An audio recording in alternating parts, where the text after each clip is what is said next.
हाँ तो मेरे प्यारे स्टूडेंट्स कि वापस आ चुके हैं, अब भौकाल मचाएंगे और जितना आपने सोच रखा है उससे भी अच्छा नंबर लाएंगे। तो जितने भी हमारे स्टूडेंट इस बार हैं 12th में और जिनको देना है 2025 में बोर्ड एग्जाम, उनके लिए आज का ये क्लास बहुत ही ज्यादा स्पेशल है। कुछ मेरे स्पेशल स्टूडेंट हैं जिन्होंने कमेंट किया था, सर आप इंग्लिश ग्रामर के क्वेश्चंस पर वीडियो बनाइए, मतलब आप इंग्लिश ग्रामर पर एक वीडियो लेकर आइए। तो आप बुलाएं और हम ना आए, ऐसा तो हो ही नहीं सकता। तो आज के इस क्लास में मैंने सोचा कि क्यों ना हम क्लास 12 पूरे इंग्लिश ग्रामर को हम एक ही वीडियो में पढ़ डालें। ठीक है, एक ही वीडियो में फिनिश कर दें, ना रहेगी बांस ना बजेगी बांसुरी। तो आज के इस क्लास में हम क्लास 12 इंग्लिश ग्रामर के पूरे बुक के महत्वपूर्ण प्रश्नों को एक ही वीडियो में पढ़ेंगे। सही सुना आपने, पूरे बुक के इंपॉर्टेंट क्वेश्चंस को हम एक ही वीडियो में पढ़ेंगे। अगर कहा जाए तो पूरा ग्रामर एक ही वीडियो में हम पढ़ेंगे। थोड़ा सा आपको टाइम देना है, हमें इस वीडियो को थोड़ा सा टाइम देना है और आपका इंग्लिश ग्रामर कंप्लीट। क्योंकि किसी ने ठीक ही कहा है कि टाइम इंसान को सक्सेस नहीं बनाता, टाइम का सही यूज ही इंसान को सक्सेस बनाता है। तो आपके पास टाइम बहुत है, लेकिन आप उस टाइम को कहां यूज कर रहे हैं वो डिपेंड करता है कि आप कितने आगे जाएंगे। तो आज टोटल 9 टॉपिक हैं आपके इंग्लिश ग्रामर में। इस पूरे 9 टॉपिक को हम एक ही वीडियो में पढ़ेंगे। तो ये क्लास बहुत स्पेशल है। अगर आपको ग्रामर नहीं आती है तो इस वीडियो को देख लेना, ग्रामर आपको हलवा लगने लगेगा। तो टाइम वेस्ट नहीं करेंगे, चल इस वीडियो को लाइक कर देना, चैनल पर नए चैनल को सब्सक्राइब कर लेना। चलिए स्टार्ट करते हैं। सबसे पहले ये जान लीजिए मेरे प्यारे स्टूडेंट कि हम क्या क्या यहां पे पढ़ेंगे, ये जानना बहुत जरूरी है।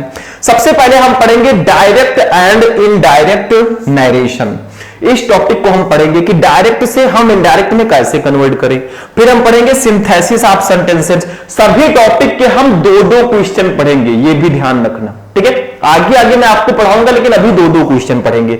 फिर हम पढ़ेंगे ट्रांसफॉर्मेशन ऑफ सेंटेंसेस, फिर सिंटैक्स, फिर आइडियम्स एंड फ्रेजेस, फिर antonyms, synonyms, one word substitution, homophones. यानी कि टोटल 9 टॉपिक हैं, एक एक टॉपिक के 2-2 क्वेश्चन, टोटल हम 18 क्वेश्चन आज के इस क्लास में डिस्कस करेंगे। तो सीट बेल्ट बांध लेना क्योंकि ये क्लास बहुत इंपॉर्टेंट है। चलिए स्टार्ट करते हैं। सबसे पहले हम लोग पढ़ते हैं डायरेक्ट एंड इनडायरेक्ट नरेशन को। एक एक करके सारे टॉपिक को पढ़ेंगे, नो टेंशन जब तक हैं हम। चलिए देखिए फर्स्ट क्वेश्चन क्या है मेरे प्यारे स्टूडेंट्स। देखो फर्स्ट टॉपिक है डायरेक्ट एंड इनडायरेक्ट नरेशन। मतलब इसमें होता क्या है, हमें डायरेक्ट स्पीच दिया रहेगा, उसको इनडायरेक्ट में बदलना होगा, या आप कह सकते हैं डायरेक्ट नरेशन दिया रहेगा, उसको इनडायरेक्ट में कन्वर्ट करना होगा। जैसे फर्स्ट क्वेश्चन देखो, रुचि सेड टू हिमांशु। रुचि ने हिमांशु से कहा, आई विजिटेड, मैंने यात्रा की, the World Trade centre, world Trade centre की 2 ईयर्स एगो, 2 साल पहले। तो रुचि ने हिमांशु से कहा, मैंने 2 साल पहले वर्ल्ड ट्रेड सेंटर की यात्रा की। वर्ल्ड ट्रेड सेंटर क्या है, ये अमेरिका में है। ठीक है, वर्ल्ड ट्रेड सेंटर जिस पर आतंकवादी हमला हुआ था बहुत बड़ा, मैंने आर्टिकल में आपको पढ़ाया था। तो यहां पे देखो, रुचि सेड टू हिमांशु, रुचि ने हिमांशु से कहा, ये आपका रिपोर्टिंग वर्ब है और ये जो इन्वर्टेड कॉमा के अंदर है ये रिपोर्टेड स्पीच इसको बोलते हैं। अब देखो, आई visited the World Trade Center 2 year ago, मैंने वर्ल्ड ट्रेड सेंटर की 2 साल पहले यात्रा की या दौरा किया। अब देखो सबसे पहले आपको यह पहचानना है मेरे स्टूडेंट कि जो इन्वर्टेड कॉमा के अंदर जो सेंटेंस है ये कौन सा सेंटेंस है। अफर में असर्टिव है, इंट्रोगेटिव है, इंपरेटिव है, कौन सा है। तो भैया ये असर्टिव सेंटेंस है जिसको हम अफर्मेटिव भी बोलते हैं। ठीक है, दूसरी चीज कौन सा टेंस है यहां पे, आई visited the World Trade Center 2 years ago. देखो विजिट का सेकेंड फॉर्म यहां पे लगा है, ये पास्ट इंडेफिनिट टेंस है और जब इसको हम इनडायरेक्ट में कन्वर्ट करेंगे ये पास्ट परफेक्ट टेंस में कन्वर्ट होगा, क्योंकि पास्ट इंडेफिनिट टेंस हमेशा पास्ट परफेक्ट टेंस में कन्वर्ट होता है। समझ में आ रहा है, समझिए। चलिए इसको करते हैं। तो इसके लिए हम करेंगे क्या, सबसे पहले लिखेंगे रुचि। क्या लिखेंगे, रुचि। ठीक है, अब सैड टू के स्थान पर क्या लिखेंगे, देखो भैया यहां पे आपका असर्टिव सेंटेंस है तो सैड टू के स्थान पर हम टोल्ड का यूज करेंगे। ठीक है, तो रुचि टोल्ड लिखेंगे यहां पे, टोल्ड। ठीक है, हिमांशु भैया को हम लिख देंगे, ठीक है, नाम तो हम बदल नहीं सकते किसी का, इतने प्यार से इनके पेरेंट्स ने रखा होगा, ठीक है। तो रुचि told Himanshu.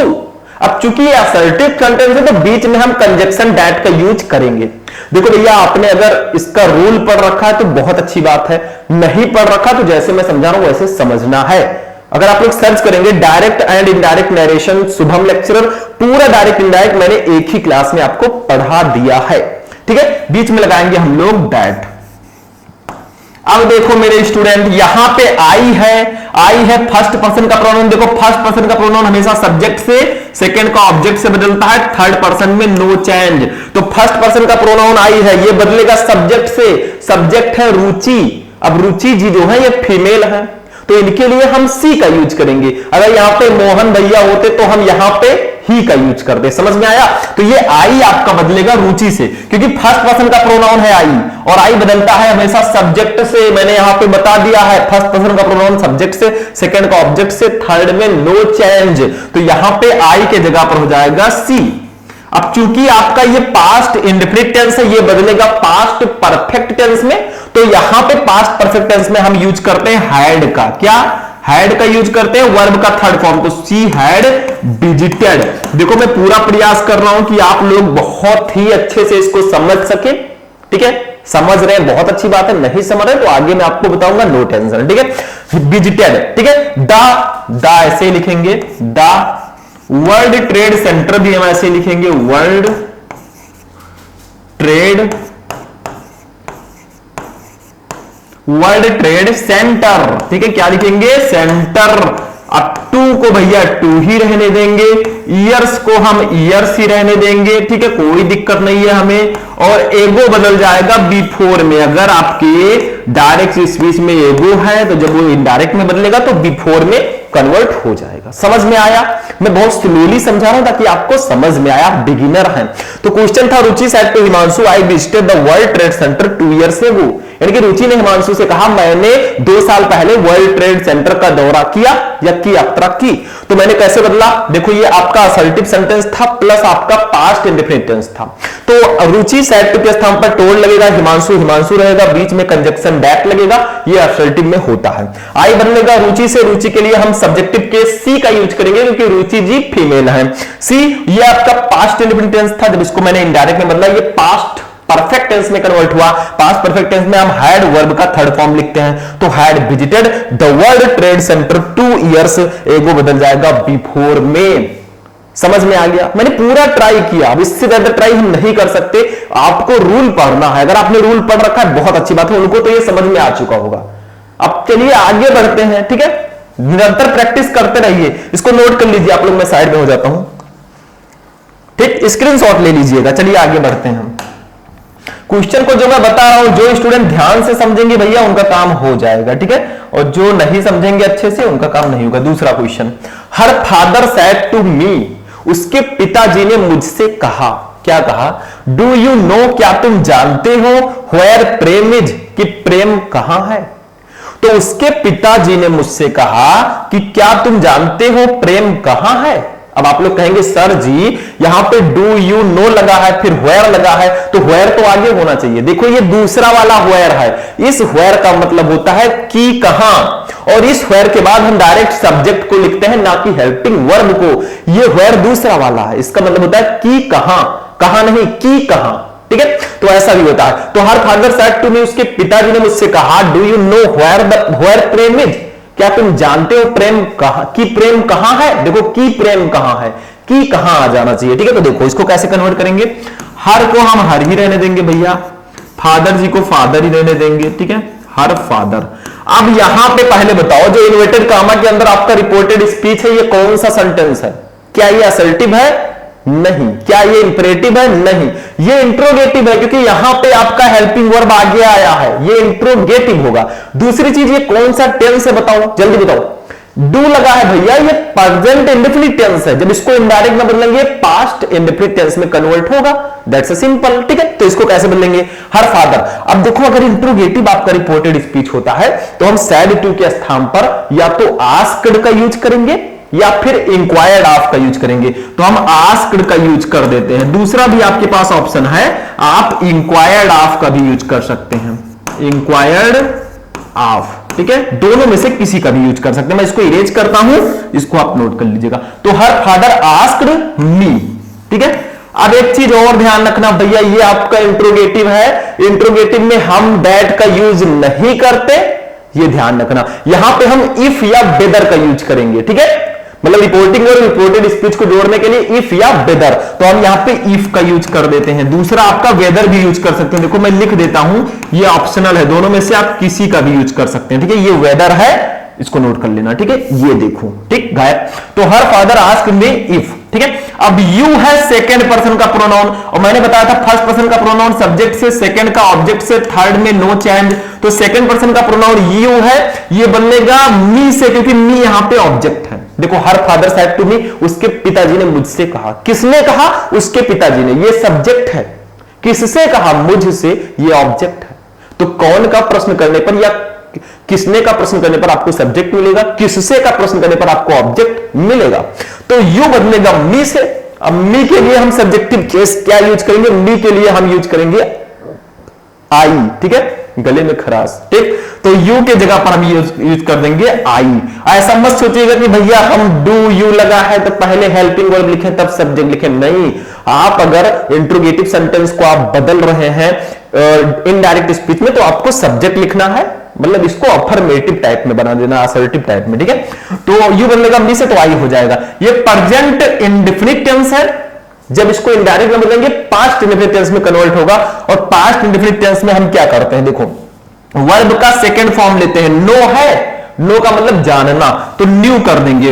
If I knew, no का सेकंड फॉर्म होता है भैया न्यू, KNEW, ठीक है, न्यू, ठीक, समझ में आया। इफ आई न्यू, ठीक। अब लिखेंगे व्हेयर, व्हेयर तो व्हेयर ही रहेगा भाई, व्हेयर प्रेम, व्हेयर ही रहने दीजिएगा, ठीक है, व्हेयर प्रेम। अब इज है भैया आपके डायरेक्ट स्पीच में, इनडायरेक्ट में बदलेंगे, इज बदलेगा वाज में, तो प्रेम वाज हो जाएगा, इतना ध्यान रखना, ठीक है, समझ में आया। तो her father asked me if I knew where Prem was, तो समझ में आया। देखो हर फादर सेड टू के स्थान पर हमने आस्क का यूज किया, क्योंकि इंट्रोगेटिव सेंटेंस है आपका, मी लगाया, ये आपका इंट्रोगेटिव है, इसलिए इफ या वेदर लगेगा, इफ लगाया, यू बदला मी से तो आई हो गया, नो बदल गया सेकंड फॉर्म में, क्योंकि प्रेजेंट इंडेफिनिट टेंस को हम पास्ट इंडेफिनिट टेंस में कन्वर्ट करते हैं, तो न्यू हो गया, व्हेयर ही रहेगा, प्रेम वाज हो गया, काम खत्म। तो ये समझ में आ गया। दो क्वेश्चन मैंने आपको डायरेक्ट एंड इनडायरेक्ट नरेशन के बता दिए। चलेंगे अपने नेक्स्ट टॉपिक पर भैया, हमें 9 टॉपिक पढ़ना है। चलते हैं सिंथेसिस ऑफ सेंटेंसेज पर। चलिए इसको मैं इरेज कर दूं, मैं साइड में हो जाता हूं, पहले आप नोट कीजिए, ठीक। अब चलिए इसको इरेज करते हैं। नेक्स्ट टॉपिक, अब देखिए स्टूडेंट मेरे, अब हमारा जो नेक्स्ट टॉपिक है मेरे प्यारे प्यारे स्टूडेंट्स, इसका नाम है सिंथेसिस ऑफ सेंटेंसेज। सिंथेसिस का मतलब क्या होता है? दो या दो से अधिक सेंटेंस को जोड़कर एक सेंटेंस बनाना, वो भी जो ब्रैकेट में लिखा गया उसी को बनाना है, ठीक है, लेकिन इसका मीनिंग चेंज ना हो, ये शर्त है। जैसे देखो यहां पे दो सेंटेंस हमें दिए गए हैं, दोनों को जोड़कर आपको कंपाउंड सेंटेंस बनाना है, बट इसका मीनिंग ना बदले मेरे दोस्त। तो देखो फर्स्ट क्वेश्चन है, ही वाज ऑब्स्टिनेट, वह जिद्दी था। ऑब्स्टिनेट का मतलब होता है जिद्दी। कुछ बच्चे होते हैं बहुत ज्यादा जिद्दी होते हैं, ठीक है, जैसे मैं था, आप भी होंगे। ही वाज पनिश्ड, ठीक है, उसे सजा दिया गया, तो वो बहुत जिद्दी था, उसे सजा दिया गया। इसको बदलना है कंपाउंड सेंटेंस में। देखो मेरे दोस्त यहां पे दो सेंटेंस है, ही वाज ऑब्स्टिनेट ये पहला सेंटेंस है, ही वाज पनिश्ड ये दूसरा सेंटेंस है। दोनों को जोड़कर एक सेंटेंस बनाना है, दैट्स कंपाउंड सेंटेंस। जो ब्रैकेट में दिया गया वही हमें बनाना है, ठीक है। अब कैसे करोगे कि ताकि इसका मीनिंग भी ना बदले? तो करना कुछ नहीं है मेरे दोस्त, देखो क्या करना है, लिखेंगे ही वाज, ठीक है, ही वाज ऑब्स्टिनेट, ठीक है, बीच में लगा देंगे हम लोग शो ही वाज पनिश्ड, ठीक है, मतलब बीच में हमने सो लगा दिया भैया, ये कंपाउंड में बदल गया। मतलब ही वाज ऑब्स्टिनेट, वो जिद्दी था, सो इसलिए ही वाज पनिश्ड, उसे सजा दिया गया। तो वो जिद्दी था इसलिए उसे सजा दिया गया। मैंने बीच में सो लगाकर इसलिए कर दिया, देखो मीनिंग सेम है, बट हमने सिंथेसिस बना दिया है, सो लगा दिया तो ये हमारा कंपाउंड में बदला जा चुका है। ऊपर था ही वाज ऑब्स्टिनेट, वो जिद्दी था, ही वाज पनिश्ड, उसे सजा दिया गया। मैंने नीचे जोड़ दिया he was obstinate so he was punished, वो जिद्दी था इसलिए उसे सजा दिया गया। भैया ये आपका कंपाउंड हो गया, सिंपल सा है। आगे बढ़ते हैं, दूसरा क्वेश्चन देखो, ही इज वेरी स्लो, वो बहुत स्लो था, बहुत धीमा था। He can not win the race, वो दौड़ नहीं जीत सकता, मतलब वो बहुत धीमा था, वो दौड़ नहीं जीत सकता है। इसमें इनटू ए सिंपल सेंटेंस, आपको सिंपल सेंटेंस में इसको बनाना है। कैसे बनाओगे, मतलब वो बहुत स्लो था, वो रेस नहीं जीत सकता। देखो मैं कैसे बनाता हूं, इसको लिखेंगे हम लोग ही इज टू स्लो, ठीक है, to win the race, to win the race, ठीक है। ये टू वाला आपको पता होगा कुछ, he is too slow to win the race, वो दौड़ जीतने के लिए बहुत धीमा था, मतलब वही। अब एक चीज और आता है, ध्यान देना, ऐसे जो मैंने आंसर बताया है ना, यही दे दिया जाएगा आपको, he is too slow to win the race, ये दे दिया जाएगा, ब्रैकेट में लिखा रहेगा रिमूव टू, तो आपको क्या करना है, ये ऊपर वाला लिख देना, he is very slow, he can not win the race, ठीक है, ये ध्यान रखना, बीच में केवल दैट लगा देना है। तो ही इज वेरी स्लो, वो बहुत धीमा था, he can not win the race, वो दौड़ नहीं जीत सकता। तो he is too slow to win the race, वो दौड़ को जीतने के लिए बहुत धीमा था, मतलब वो इतना धीमा था कि वो दौड़ जीत नहीं सकता, वो रेस नहीं निकाल सकता। ये आपका सिंपल सेंटेंस में कन्वर्ट हो चुका है। तो इतनी सी बात है, इतनी सी खुशी, इतनी सी हंसी, तो इसको आप लोग नोट करें, फिर हम आगे के टॉपिक पढ़ेंगे। नोट कर लीजिए, इसको नोट हो गया। अब हम चलेंगे अपने नेक्स्ट टॉपिक की ओर, क्योंकि अभी 2 टॉपिक हुए, हमें 9 टॉपिक पढ़ना है। तीसरा टॉपिक है ट्रांसफॉर्मेशन। चलिए नेक्स्ट टॉपिक। अब देखिए स्टूडेंट, हमारा जो नेक्स्ट टॉपिक है इसका नाम है ट्रांसफॉर्मेशन ऑफ सेंटेंसेस, मतलब वही लगभग ये भी है। आपको क्या करना है, सेंटेंसेज को ट्रांसफॉर्म करना है ब्रैकेट के अनुसार। देखो सबसे पहला क्वेश्चन क्या है, ध्यान से समझना। Kolkata is the biggest city in India, मतलब कोलकाता भारत का सबसे बड़ा शहर है, ठीक है। इसमें करना क्या, आपको कंपैरेटिव डिग्री में इसको कन्वर्ट करना है, क्योंकि ये है सुपरलेटिव डिग्री में, ठीक है। तो Kolkata is the biggest city in India, Kolkata Bharat का सबसे बड़ा शहर है। इसको कंपैरेटिव डिग्री में कैसे चेंज करोगे, तो लिखेंगे, देखो कैसे इसको चेंज करेंगे, लिखेंगे नो अदर, कोलकाता लिखेंगे, कोलकाता, ठीक है, is bigger than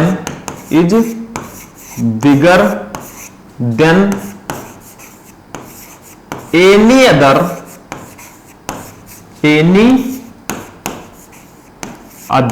city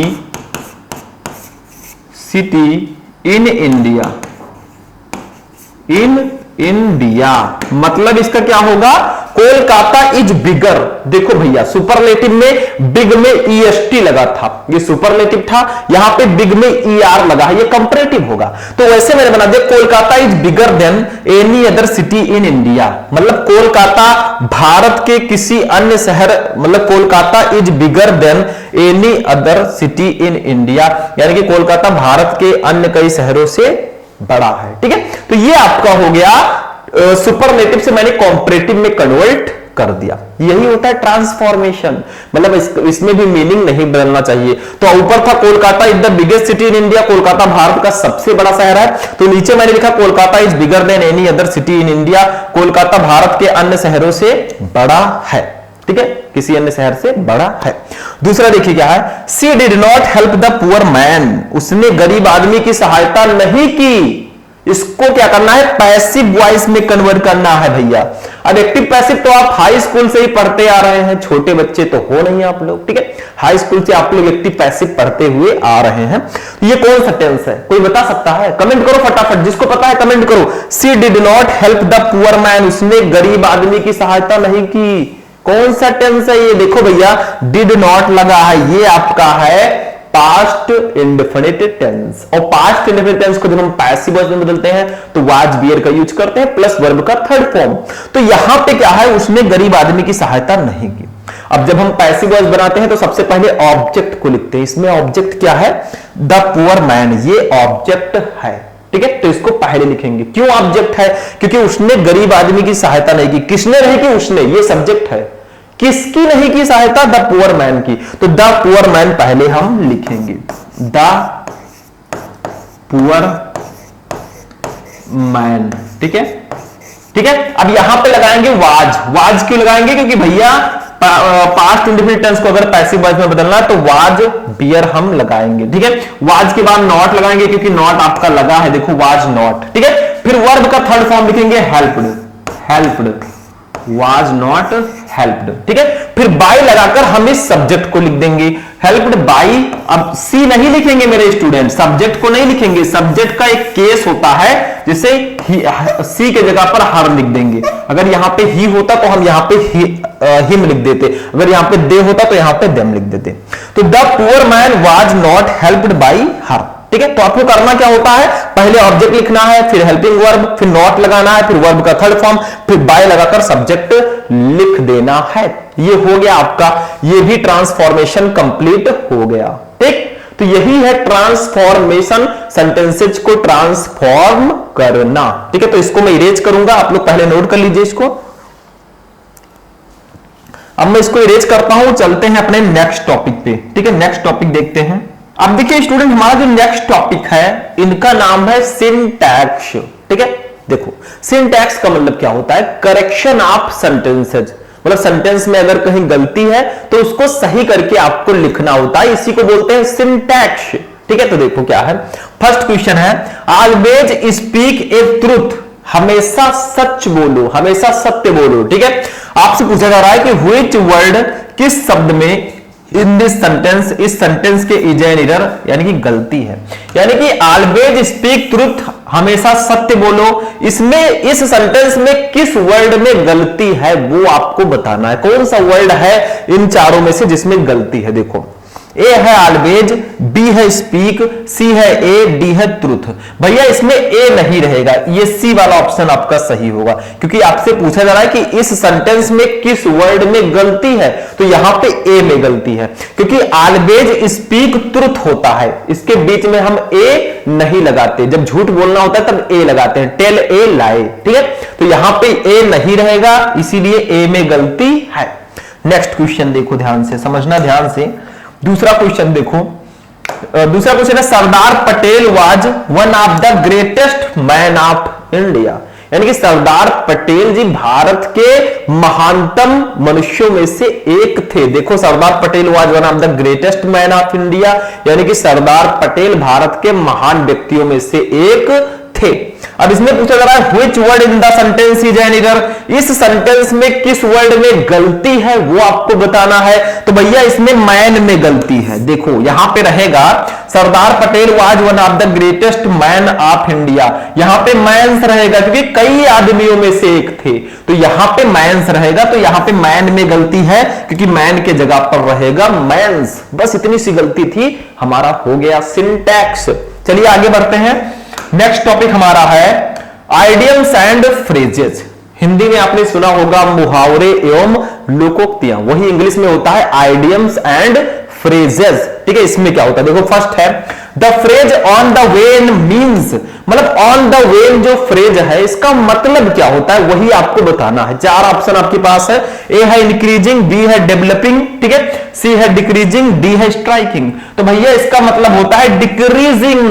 the phrase on the when means का मतलब होता है डिक्रीजिंग, कोई चीज घट रही है, डिक्रीज का मतलब होता है घटना। ठीक है, तो डिक्रीजिंग का मतलब घटती हुई। ठीक है, तो on the when, on the when जो फ्रेज है इसका जो मीनिंग होता है वो डिक्रीजिंग होता है। ठीक है, नेक्स्ट देखिए, the phrase act upon means, act upon का मतलब क्या होता है, एक्ट अपान जो फ्रेज है इसका मीनिंग क्या होता है। ए है टू वर्क हार्ड, बी है टू कंडक्ट, सी है टू एड्यूस और डी है टू फॉलो सजेशन। तो यही सही होगा, टू फॉलो सजेशन, यानी कि सजेशंस को फॉलो करना। ठीक है, सलाह को फॉलो करना, एक्ट अपान का मतलब यही होता है। ठीक, ये टॉपिक ऑब्जेक्टिव टाइप के हैं, इसमें क्या है। चलिए आगे बढ़ते हैं, नेक्स्ट टॉपिक देखते हैं। इन टॉपिक्स को हम एक ही बार में खत्म करेंगे। देखो नेक्स्ट टॉपिक है एंटोनिम्स। एंटोनिम्स का मतलब होता है विपरीतार्थक शब्द, जो विपरीत अर्थ रखते हैं उन्हें बोलते हैं विपरीतार्थक शब्द। ठीक है, एंटोनिम का मतलब आप लोगों को पता है, जैसे ऑनेस्ट का मतलब ईमानदार, डिसऑनेस्ट का मतलब बेईमान, तो ये एक दूसरे के एंटोनिम है। उसे देखिए, the antonym of stale is, stale का एंटोनिम क्या होगा? देखो स्टेल का मतलब होता है बासी, आपने देखा होगा बासी भोजन, ठीक है, तो स्टेल का मतलब बासी। तो अब आपको पता चल चुका होगा कि इसका एंटोनिम क्या होगा, ए है फ्लैश, बी है प्लस, सी है फेक और डी है फ्रेश। तो भैया फ्रेश इसका एंटोनिम होगा, क्योंकि बासी का एंटोनिम ताजा ही तो होता है। तो स्टेल का मतलब बासी, फ्रेश का मतलब ताजा, दोनों के विपरीत अर्थ है, यही एंटोनिम होता है। नेक्स्ट टॉपिक देखिए, the antonym of sober is, sober का एंटोनिम क्या होगा? सेबर का मतलब होता है कठोर, सेबर का मतलब होता है कठोर, कोई चीज कठोर हो, तो इसका एंटोनिम क्या होगा? ए है माइल्ड, बी है बोल्ड, सी है फर्टाइल, डी है हाइड। तो भैया माइल्ड होगा इसका एंटोनिम, क्योंकि माइल्ड का मतलब होता है हल्का, तो कठोर का एंटोनिम हल्का, सिंपल सा है। ये सब समझिए छोटी छोटी चीजें। नेक्स्ट टॉपिक पे हम लोग चलते हैं। देखो सिनोनिम्स, सिनोनिम्स का मतलब क्या होता है? जैसे एंटोनिम का मतलब होता है विपरीतार्थक शब्द, वैसे सिनोनिम्स का मतलब होता है समानार्थी शब्द जो समान अर्थ रखते हैं, उनको हम बोलते हैं सिनोनिम्स। ठीक है, देखो फर्स्ट है द सिनोनिम्स ऑफ डेस्पाइस इज, डेस्पाइस का सिनोनिम क्या होगा?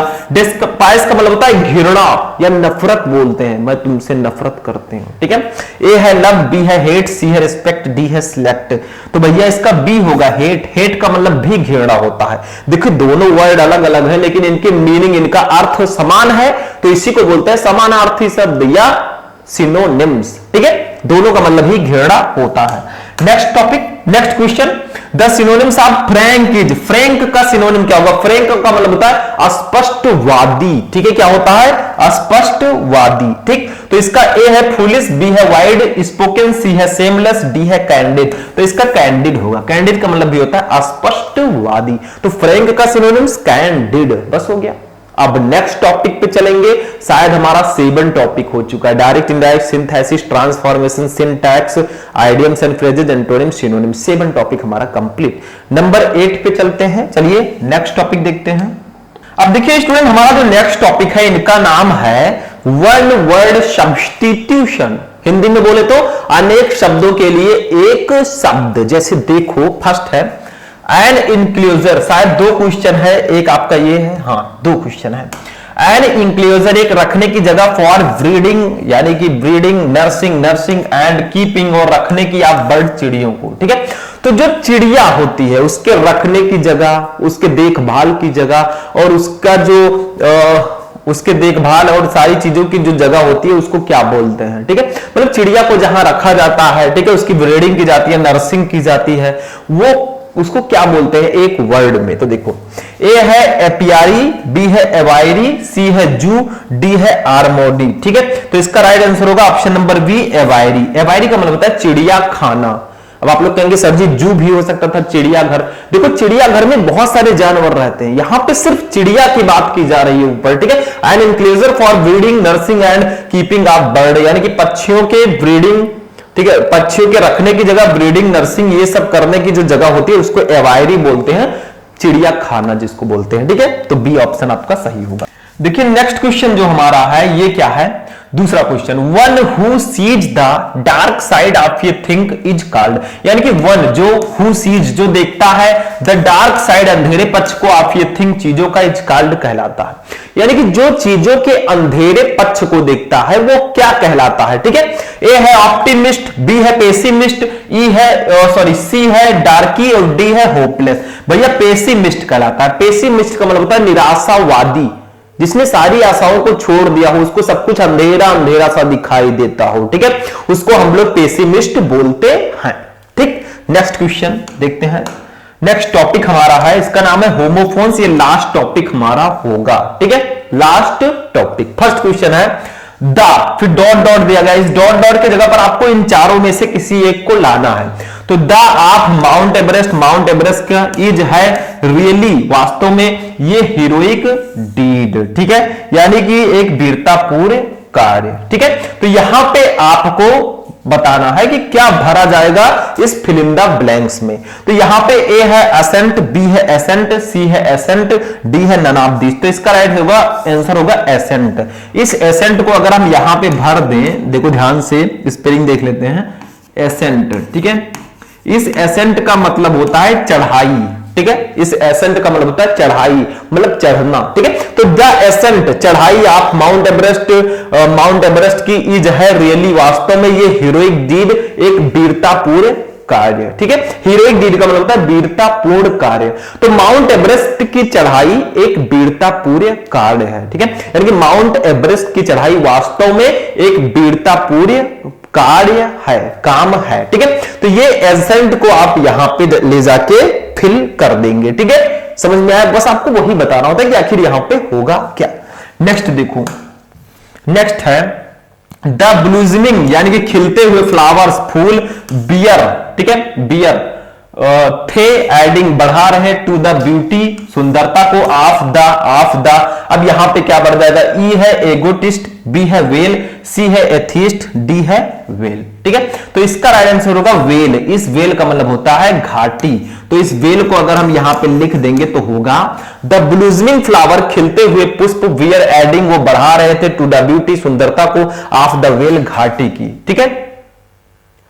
तो खिलते हुए पुष्प घाटी की सुंदरता को बढ़ा रहे थे। तो यहां पे आपका वेल होगा, यानी कि बी वाला ऑप्शन होगा, ठीक है। तो यही हमारा होमोफोन्स है। तो हमारा जो पूरा इंग्लिश ग्रामर है भैया वो फिनिश होता है। लास्ट में आपको थैंक यू। और आज का जो ये हमारा क्लास है वो यहीं पर फिनिश होगा। मैंने आपको टोटल 9 टॉपिक्स बताए, आप लोग देख सकते हैं। मैं स्टार्टिंग में अगर चलूं, ठीक है, स्टार्टिंग में हम नहीं जाएंगे, हमने पहले ही देख लिया था, ठीक है। तो हमने क्या किया, टोटल 9 टॉपिक थे, 2 क्वेश्चन हमने पढ़ा, टोटल 18 क्वेश्चंस मैंने आपको इस क्लास में बताए। आई होप कि आपका थोड़ा बहुत डाउट तो क्लियर हुआ नहीं होगा, लेकिन टेंशन नहीं, अभी मैं आगे आगे आपको बहुत सारे क्वेश्चन इंग्लिश ग्रामर में बताऊंगा। बस आप लोग सपोर्ट करते रहे, इस वीडियो को लाइक करना, चैनल पर चैनल को सब्सक्राइब कर लेना। फिर हम लोग मिलेंगे, कहीं जाएंगे नहीं छोड़ के, फिर हम लोग मिलेंगे नेक्स्ट वीडियो में नेक्स्ट टॉपिक के साथ। तब तक के लिए जय हिंद।